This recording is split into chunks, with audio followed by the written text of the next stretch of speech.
আসসালামু আলাইকুম। শখের বেডির রাগ বেশি। কথাটা কিন্তু মিথ্যা না। যাই হোক আজকের কেকের থিমটাও কিন্তু এটাই। মানে কেকের লেহাটা আজকে এটাই হইব যে শখের বেডির রাগ বেশি। এটার কারণ হইলো আজকের এই ভাইয়া ওনার বউরে রাগ ভাঙানোর লিগা মূলত কেকটা নিছে। তো যাই হোক যে কোনো কারণে তাদের মধ্যে ঝগড়া হইছে। এখন বেডি তো মানতাছে না, এখন কি করার? তো শখের বেডির রাগ ভাঙানোর লিগা কেকেও লেখলাম শখের বেডির রাগ বেশি।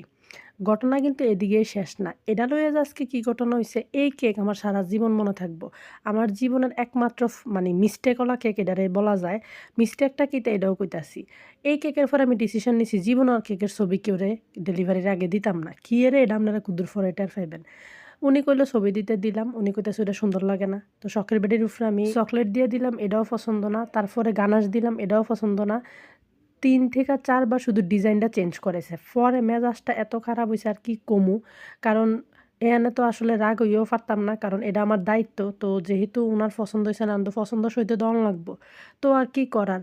৩ বার ডিজাইন চেঞ্জ করার পরে অবশেষে আমি একদম পুরাটা ডিজাইন তুইলা আবার একদম নতুন থেকে করছি ডিজাইনটা। আর আমি চাইছিলাম একটু আনকমন করতে, যার কারণে আমি ওইটা দিছিলাম। কিন্তু উনার কাছে আনকমনটার থেকে এটাই বেশি ভাল লাগছে। যাক যার, যার চয়েস কি আর কওয়ার। পরে এই তো কেকটা রেডি করলাম। আর এই কেকটা উনি অনেক বেশি পছন্দ করছে। তো আপনারা জানাইতে ভুলবেন না, শখের বেডির রাগ বেশি নাকি এটা কোনটা বেশি ভাল লাগছে আপনার কাছে? আল্লাহ হাফেজ। আসসালামু আলাইকুম।